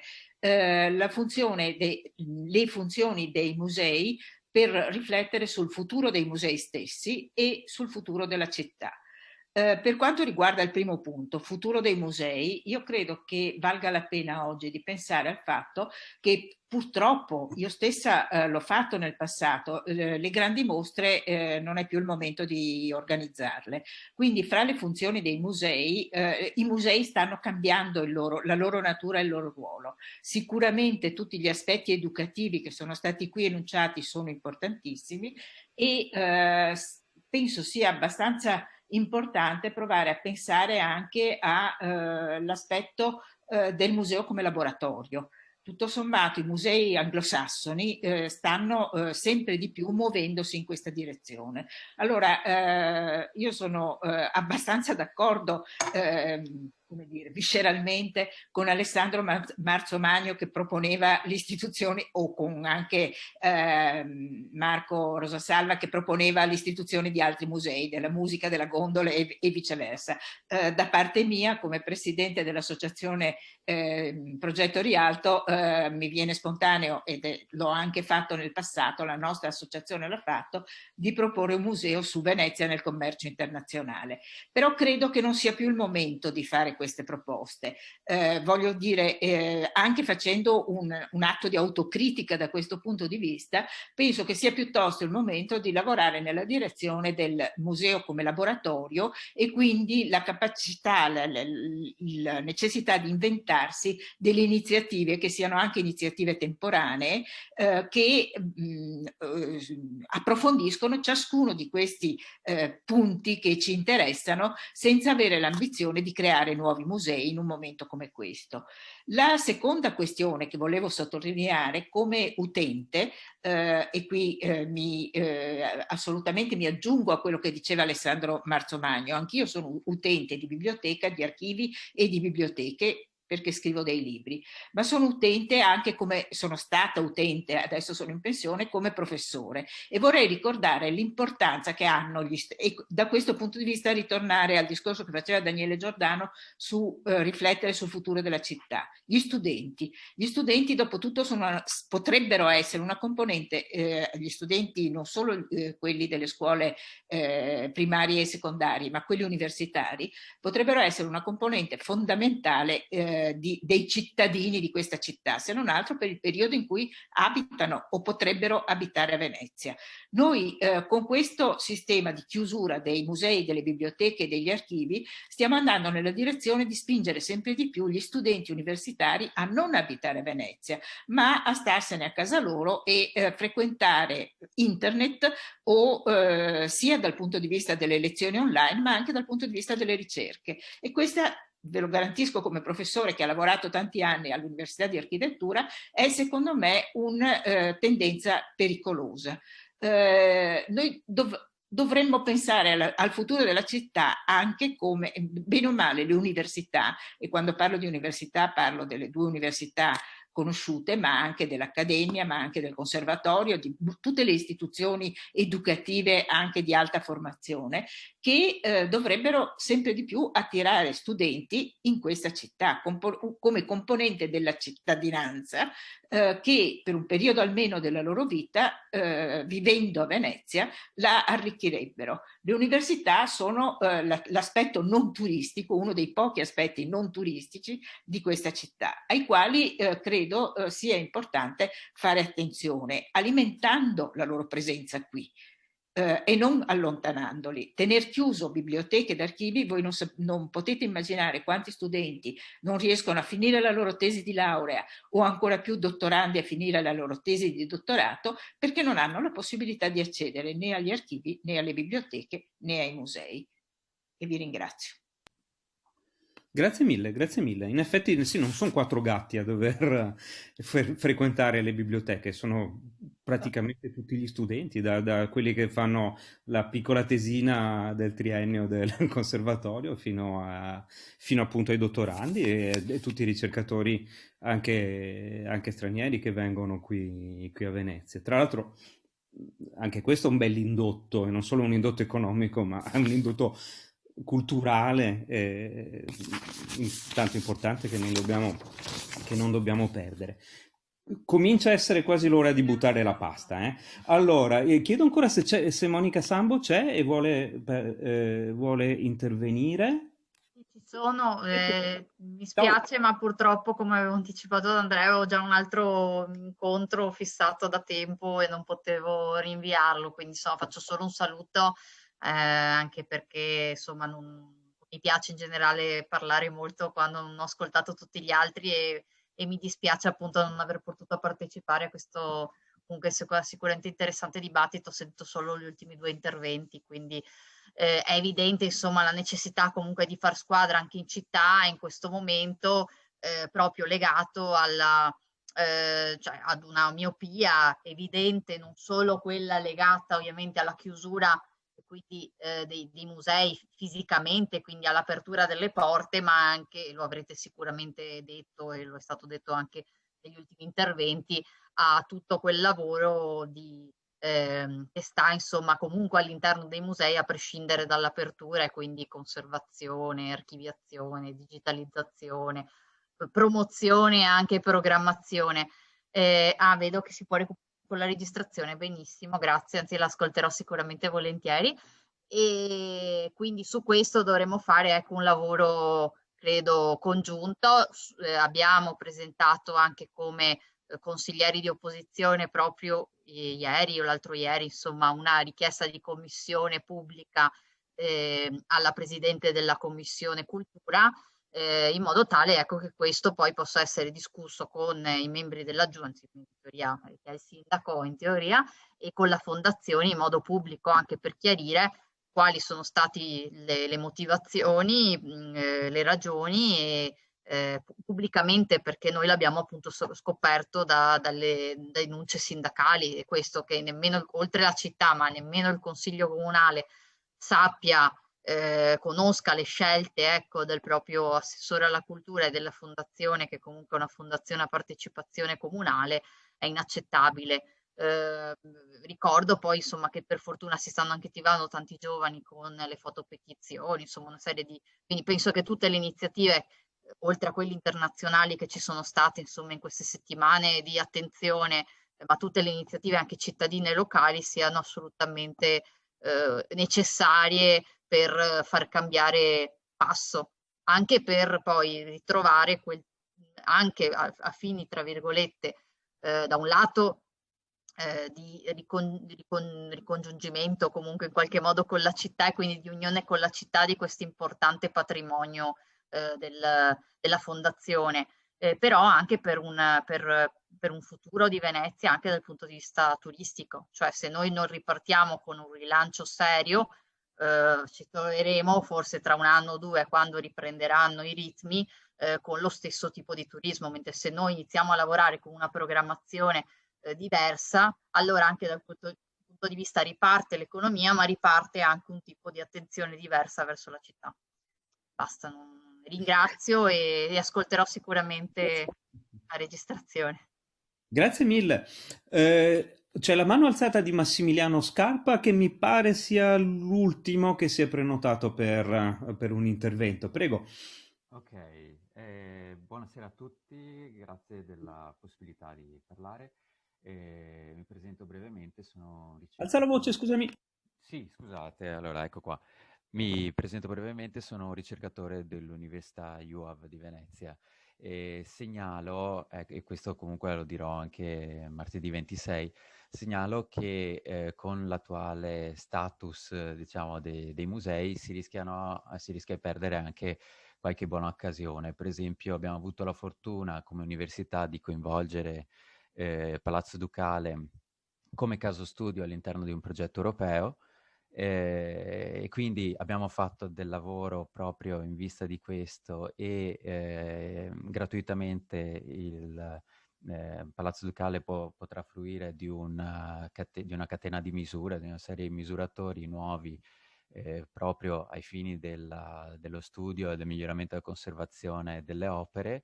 Però se in questi 3 mesi non li mettiamo, arriviamo lunghi rispetto agli altri casi studio, quindi è possibile che siamo costretti a rinunciare.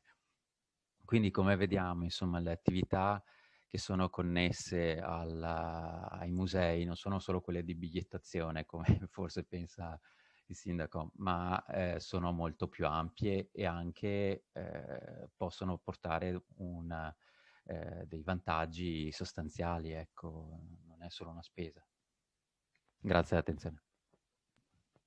Grazie mille davvero. Bene, io penso... Cristina Ceroni, hai chiesto la parola? Non ti sento però. Eccomi. Io volevo solo brevemente sottolineare il fatto dal punto di vista giuridico che, essendo delle fondazioni musei civici, portano in seno una contraddizione, per riallacciarmi a quello che diceva Giampiero Antonini.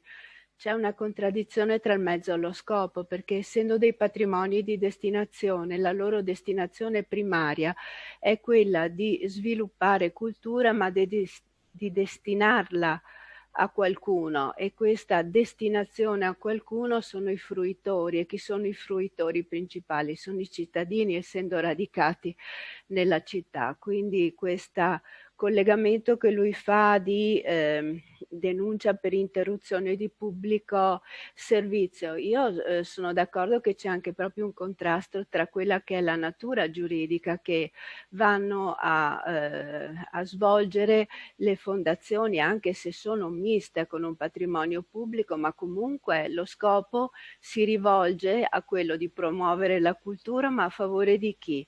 In prima battuta a favore dei cittadini e poi ulteriormente a favore di tutti gli altri fruitori. Quindi vedo anche un contrasto proprio dal punto di vista istituzionale. Grazie mille Cristina. In effetti si è visto in questi anni che tanti tipi di fondazioni di questo tipo sono state citate prima, le fondazioni liriche, sì, non si sono rivelate degli strumenti poi adeguati agli scopi che dovevano raggiungere. Anche le fondazioni bancarie hanno che sono scopi statutari, come si diceva, quindi è chiaro. Sarà forse il caso di ripensare anche questi strumenti giuridici prima o poi. Vediamo. Dunque, credo che con questo abbiamo finito le prenotazioni. Sono sicuro che se stiamo ancora collegati potremo andare avanti tutta la notte, però sono le 8, è incredibile, ma siamo perfettamente in orario. Dico solo proprio 2 sciocchezze di conclusione. Beh, la prima è che è stato un dibattito molto molto ricco, adesso io me lo devo risentire, sperando di riuscire a salvare la registrazione come si deve, appunto per riferirlo alla riunione del 26, al quale in ogni caso siete tutti invitati, così ne parliamo anche con qualcuno della controparte, possiamo dire. Che l'altra cosa che mi sento di dire, l'unica pecca, è una pecca che è una critica che rivolgo a me stesso di questo dibattito, è che alla fine siamo stati tutti d'accordo sostanzialmente. E adesso 2 sono le cose. Uno, va bene, è anche comprensibile che insomma ci siano persone che non vogliono troppo esporsi, ecco, oppure non ritengono che questo sia un ambiente abbastanza amichevole, ecco, ma insomma giuro che avremo accolto tutti e con attenzione, nel rispetto delle opinioni anche diverse.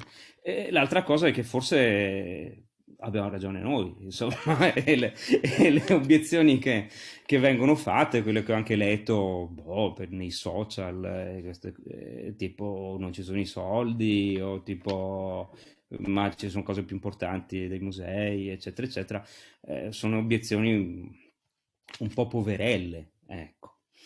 Bene, questo è quanto. Grazie davvero a tutti quanti della nutritissima partecipazione, delle tante cose dette, delle idee, delle opinioni, eccetera. Bene, ci sono tante cose da fare, c'è una petizione, quella appunto di Italy, c'è questa iniziativa di mettere la faccia, salvare i musei, mettendo una foto, un video che abbia a che fare con i musei civici, e ci saranno senz'altro molte occasioni per far sentire la nostra voce di cittadini, prima di tutto. Vi saluto e vi ringrazio ancora, con l'auspicio che la prossima o una delle prossime assemblee la potremo fare effettivamente, per esempio dentro Palazzo Ducale. In fondo è casa nostra. Grazie a tutti. Grazie. Ciao, Ciao, grazie ancora. Grazie. Buonasera. Ciao Marco, grazie a tutti. Ciao, grazie Marco. Grazie. Grazie a tutti, buonasera. Grazie.